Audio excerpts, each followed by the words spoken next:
Page 13, Chapter 2, Lost Spring. Stories of Stolen Childhood. About the author. Anise Jung was born in Rourkela and spent her childhood and adolescence in Hyderabad. She received her education in Hyderabad and in the United States of America. Her parents were both writers. Anise Jung began her career as a writer in India. She has been an editor and columnist for major newspapers in India and abroad, and has authored several books. The following is an excerpt from her book titled Lost Spring: Stories of Stolen Childhood. Here, she analyzes the grinding poverty and traditions which condemn these children to a life of exploitation. Notice these expressions in the text. Infer their meaning from the context. Looking for, slog their daylight hours, roof over his head, perpetual state of poverty, dark hutments, impose the baggage on the child. Sometimes I find a rupee in the garbage. Why do you do this? I ask Sahib, whom I encounter every morning scrounging for gold in the garbage dumps of my neighborhood. Sahib left his home long ago. Set amidst the green fields of Dhaka, his home is not even a distant memory. There were many storms that swept away their fields and homes, his mother tells him. That's why they left, looking for gold in the big city where he now lives. I have nothing else to do, he mutters, looking away. Go to school, I say glibly, realizing immediately how hollow the advice must sound. Page 14. There is no school in my neighborhood. When they build one, I will go. If I start a school, will you come? I ask, half joking. Yes, he says, smiling broadly. A few days later, I see him running up to me. Is your school ready? It takes longer to build a school, I say, embarrassed at having made a promise that was not meant. But promises like mine abound in every corner of this bleak world. After months of knowing him, I ask him his name. Sahib-e-Alam, he announces. He does not know what it means. If he knew its meaning, Lord of the Universe, he would have a hard time believing it. Unaware of what his name represents, he roams the streets with his friends, an army of barefoot boys who appear like the morning birds and disappear at noon. Over the months, I have come to recognize each of them. Why aren't you wearing chappals? I ask one. My mother did not bring them down from the shelf, he answers simply. Even if she did, he would throw them off, adds another who is wearing shoes that do not match. When I comment on it, he shuffles his feet and says nothing. I want shoes, says a third boy who has never owned a pair all his life. Traveling across the country, I have seen children walking barefoot in cities on village roads. It is not lack of money, but a tradition to stay barefoot, is one explanation. I wonder if this is only an excuse to explain away a perpetual state of poverty. Page 15. I remember a story a man from Udupi once told me. As a young boy, he would go to school past an old temple, where his father was a priest. He would stop briefly at the temple and pray for a pair of shoes. 30 years later, I visited his town and the temple, which was now drowned in an air of desolation. In the backyard, where lived the new priest, there were red and white plastic chairs. A young boy, dressed in a grey uniform, wearing socks and shoes, arrived panting and threw his school bag on a folding bed. Looking at the boy, I remembered the prayer another boy had made to the goddess when he had finally got a pair of shoes. Let me never lose them. The goddess had granted his prayer. Young boys like the son of the priest now wore shoes. But many others, like the rag pickers in my neighborhood, remained shoeless. My acquaintance with the barefoot rag pickers leads me to Simapuri, a place on the periphery of Delhi, yet miles away from it, metaphorically. Those who live here are squatters who came from Bangladesh back in 1971. Sahib's family is among them. Simapuri was then a wilderness. It still is, but it is no longer empty. In structures of mud with roofs of tin and tarpaulin, devoid of sewage, drainage or running water, live 10,000 rag pickers. They have lived here for more than 30 years without an identity, without permits, but with ration cards that get their names on voters' list and enable them to buy grain. Food is more important for survival than an identity. If at the end of the day we can feed our families and go to bed without an aching stomach, we would rather live here than in fields that gave us no grain. Say a group of women in tattered saris, when I asked them why they left their beautiful land of green fields and rivers. Wherever they find food, they pitch their tents that becomes transit homes. Children grow up in them, becoming partners in survival. And survival in Simapuri means rag picking. Through the years, it has acquired the proportions of a fine art. Garbage to them is gold. It is their daily bread, a roof over their heads, even if it is a leaking roof. But for a child, it is even more. Page 16. I sometimes find a rupee, even a 10 rupee note, Sahib says, his eyes lighting up. When you can find a silver coin in a heap of garbage, you don't stop scrounging. For there is hope of finding more. It seems that for children, garbage has a meaning different from what it means to their parents. For the children, it is wrapped in wonder. For the elders, it is a means of survival.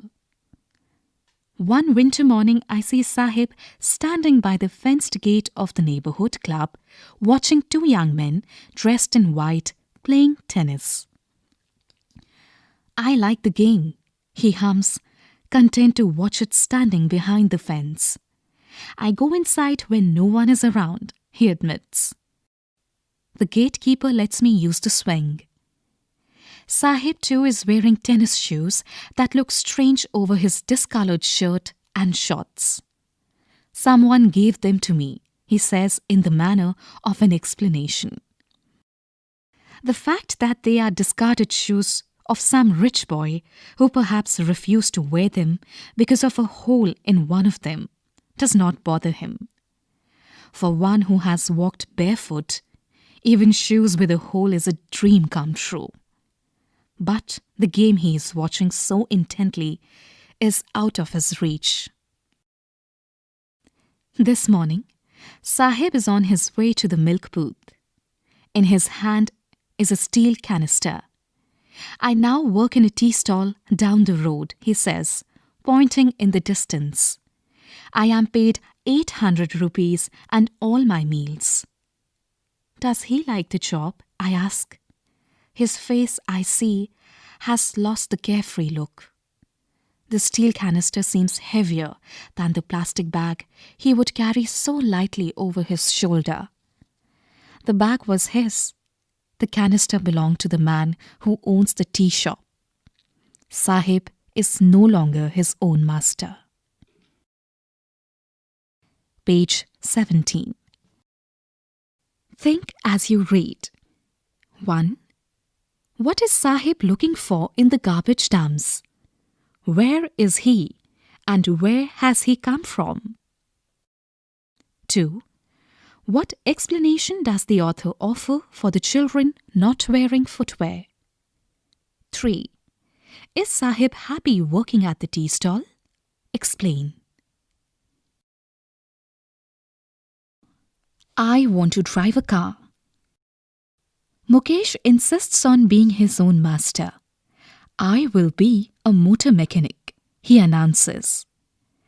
Do you know anything about cars? I ask. I will learn to drive a car, he answers, looking straight into my eyes.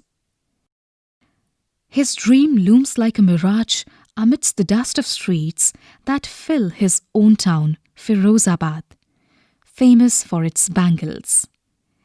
Every other family in Firozabad is engaged in making bangles. It is the center of India's glassblowing industry, where families have spent generations working around furnaces, wielding glass, making bangles for all the women in the land, it seems. Mukesh's family is among them. None of them know that it is illegal for children like him to work in the glass furnaces with high temperatures, in dingy cells without air and light, that the law, if enforced, could get him and all those 20,000 children out of the hot furnaces where they slog their daylight hours, often losing the brightness of their eyes. Mukesh's eyes beam as he volunteers to take me home, which he proudly says is being rebuilt. We walk down stinking lanes choked with garbage, past homes that remain hovels with crumbling walls, wobbly doors, no windows, crowded with families of humans and animals coexisting in a primeval state. He stops at the door of one such house, bangs a wobbly iron door with his foot and pushes it open. We enter a half-built shack. In one part of it, thatched with dead grass, is a firewood stove over which sits a large vessel of sizzling spinach leaves. On the ground, in large aluminium platters, are more chopped vegetables. A frail young woman is cooking the evening meal for the whole family. Through eyes filled with smoke, she smiles. She is the wife of Mukesh's elder brother. Page 18. Not much older in years, she has begun to command respect as the Bahu, the daughter-in-law of the house, already in charge of 3 men, her husband, Mukesh, and their father. When the older man enters, she gently withdraws behind the broken wall and brings her veil closer to her face. As custom demands, daughters-in-law must veil their faces before male elders. In this case, the elder is an impoverished bangle maker.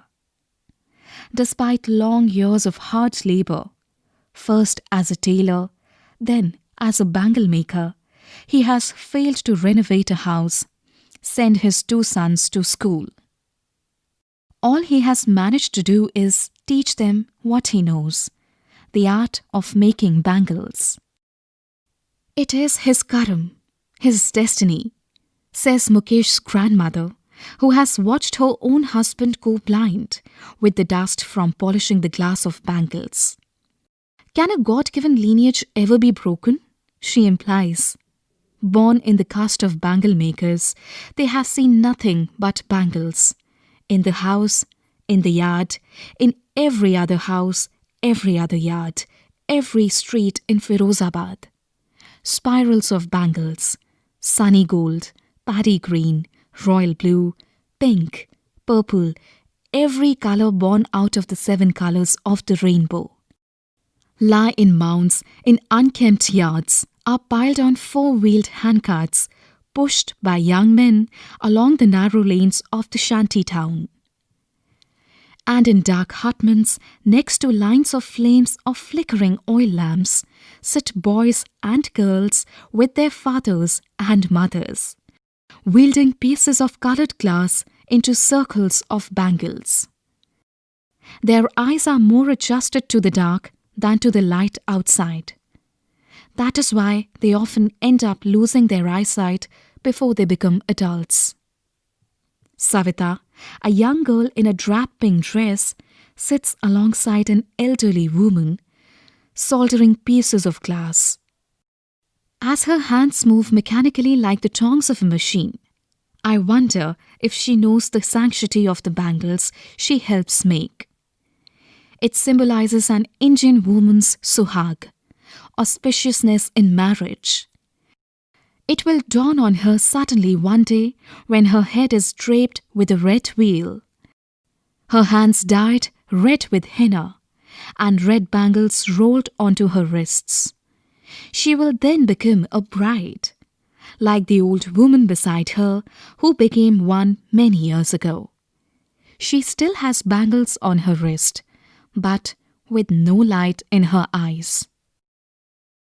एक वक्त शेर भर खाना भी नहीं खाया, she says in a voice drained of joy.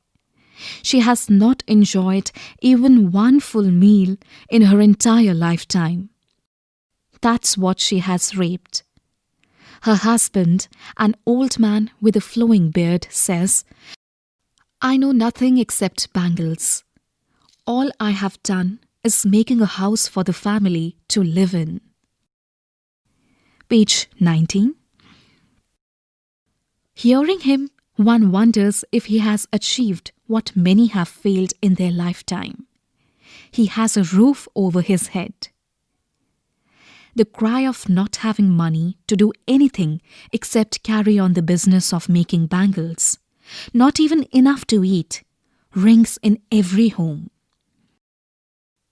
The young men echo the lament of their elders.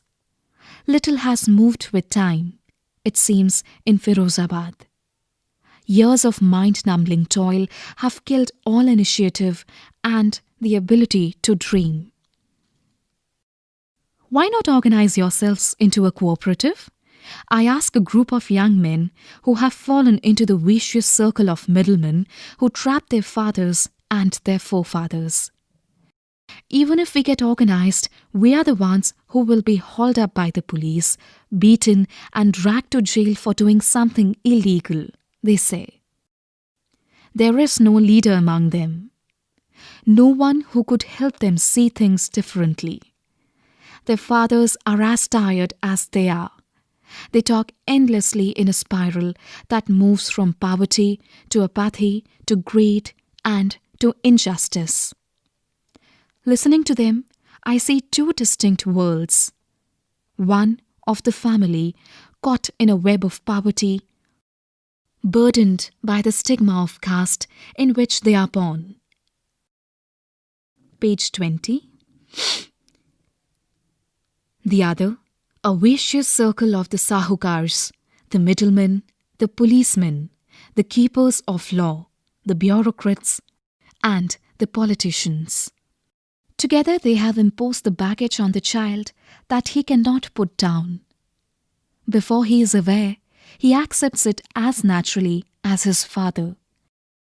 To do anything else would mean to dare. And daring is not part of his growing up. When I sense a flash of it in Mukesh, I'm cheered. I want to be a motor mechanic, he repeats. He will go to a garage and learn. But the garage is a long way from his home. I will walk, he insists. Do you also dream of flying a plane? He is suddenly silent. No, he says, staring at the ground. In his small murmur, there is an embarrassment that has not yet turned into regret. He is content to dream of cars that he sees hurtling down the streets of his town. Few airplanes fly over Firozabad. Think as you read. 1. What makes the city of Firozabad famous? 2. Mention the hazards of working in the glass bangles industry. 3. How is Mukesh's attitude to his situation different from that of his family? Page 20. Understanding the text. 1. What could be some of the reasons for the migration of people from villages to cities? 2. Would you agree that promises made to poor children are rarely kept? Why do you think this happens in the incidents narrated in the text? 3. What forces conspire to keep the workers in the bangle industry of Firozabad in poverty? Talking about the text. 1. How, in your opinion, can Mukesh realize his dream? 2. Mention the hazards of working in the glass bangles industry. 3. Why should child labour be eliminated and how? Page 21. Thinking about language. Although this text speaks of factual events and situations of misery, it transforms these situations with an almost poetical prose into a literary experience. How does it do so? Here are some literary devices. Hyperbole. Hyperbole is a way of speaking or writing that makes something sound better or more exciting than it really is. For example, garbage to them is gold. A metaphor. A metaphor, as you may know, compares two things or ideas that are not very similar. A metaphor describes a thing in terms of a single quality or feature of some other thing. We can say that a metaphor transfers a quality of one thing to another. For example, the road was a ribbon of light. Simile is a word or phrase that compares one thing with another using the words like or as. For example, as white as snow. Carefully read the following phrases and sentences taken from the text. Can you identify the literary device in each example? 1. Sahib-e-Alam, which means the Lord of the universe, is directly in contrast to what Sahib is in reality. 2. Drowned in an air of desolation. 3. Simapuri, a place on the periphery of Delhi, yet miles away from it, metaphorically. 4. For the children, it is wrapped in wonder. For the elders, it is a means of survival. 5. As her hands moved mechanically like the tongs of a machine, I wonder if she knows the sanctity of the bangles she helps make. 6. She still has bangles on her wrist, but not light in her eyes. 7. Few airplanes fly over Firozabad. 8. Web of poverty. 9. Scrounging for gold. 10. And survival in Simapuri means rag picking. Through the years, it has acquired the proportions of a fine art. 11. The steel canister seems heavier than the plastic bag he would carry so lightly over his shoulders. Page 22. Things to do. The beauty of the glass bangles of Firozabad contrasts with the misery of people who produce them. This paradox is also found in some other situations.